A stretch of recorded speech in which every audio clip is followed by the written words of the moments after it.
میرے خاندان میں لڑکیوں کو موبائل رکھنے کی اجازت نہیں تھی، لیکن جب میرا یونیورسٹی میں ایڈمیشن ہوا تو گھر والوں کو مجبوراً مجھے موبائل لے کر دینا پڑا، کیونکہ پڑھائی کے بہت سے معاملات ان میں موبائل کا ہونا بہت زیادہ ضروری تھا۔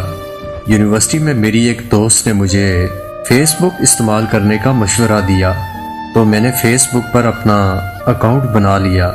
مجھے وہاں ایک لڑکے کے روزانہ میسیجز آنے لگے۔ میں نے اسے کافی دنوں تک اگنور کیا، لیکن پھر بھی اس کے مسلسل میسیجز آتے رہے، اور پھر ایک دن یوں ہوا کہ میں اس سے بات کرنے لگی۔ بات کرتے کرتے ہم بہت اچھے دوست بن گئے۔ ہم ہر ایک بات ایک دوسرے سے شیئر کرتے تھے۔ وہ لڑکا مجھے بہت اچھا لگنے لگا، اور اس طرح مجھے اس سے بہت زیادہ محبت بھی ہو گئی۔ اس سے پہلے کہ میں اس سے اپنی محبت کا اظہار کرتی، وہ اپنے کزن کے ساتھ کاغان ناران گھومنے چلا گیا۔ وہاں سگنلز کا بہت مسئلہ تھا، اسی وجہ سے ہماری بات بہت زیادہ کم ہونے لگی، اور ویسے بھی میں اس سے مل کر اپنے پیار کا اظہار کرنا چاہتی تھی۔ اسی لیے میں اس کی واپسی کا بڑی ہی شدت سے انتظار کرنے لگی۔ اس نے واپس آتے ہی مجھے کال کی اور کہنے لگا، مجھے میرے ماموں کی بیٹی سے بہت زیادہ محبت ہو گئی ہے، اور یہ بات میں تمہیں سب سے پہلے بتا رہا ہوں، کیونکہ تم میری سب سے اچھی دوست ہو۔ اس کی یہ بات سن کر میں بہت زیادہ ٹوٹ گئی۔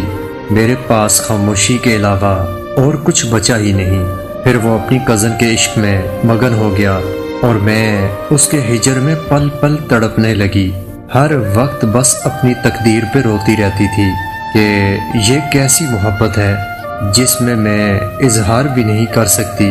یہ بات مجھے بہت زیادہ تکلیف دیتی ہے، کیونکہ جس سے میں محبت کرتی ہوں وہ کسی اور سے محبت کر بیٹھا ہے۔ اسے بھی میری محبت کا شدید احساس ہونے لگا تھا کہ وہ مجھے اکثر کہنے لگا کہ تم پہلے جیسی نہیں رہی، تمہارے اندر کوئی درد ہے جو تم مجھ سے شیئر نہیں کر پا رہی۔ میں ہنس کر بات ٹال دیتی کہ نہیں، ایسا کچھ نہیں ہے، بس آج کل میری طبیعت ٹھیک نہیں رہتی۔ پھر ایک دن اس نے مجھ سے کہا کہ وہ مجھ سے مل کر کوئی ضروری بات کرنا چاہتا ہے، لیکن میں نے ملنے سے انکار کر دیا، کیونکہ مجھے پتا تھا کہ اگر میں اس سے ملنے چلی گئی تو میں اس سے اپنی محبت کا اظہار کر دوں گی۔ لیکن کاش میں اسے اس دن انکار نہ کرتی اور اس سے ملنے چلی جاتی، کیونکہ ٹھیک اگلے دن اس کا قتل ہو گیا۔ مجھے جب اس کی موت کی خبر ملی تو میرے پیروں تلے سے زمین نکل گئی۔ مجھے اتنا گہرا صدمہ ملا، میں کچھ دنوں تک اپنے ہوش و حواس میں بھی نہیں آ سکی۔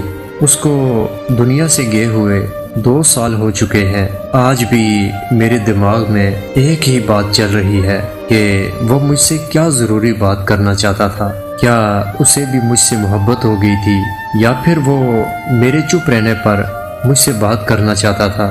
یہ سوچ سوچ کر میرا دماغ پھٹنے لگتا ہے۔ آج میری حالت ایسی ہے کہ میرے گھر والے بھی مجھے پاگل سمجھتے ہیں، اور مجھے بھی لگتا ہے کہ میں سچ میں پاگل ہو چکی ہوں۔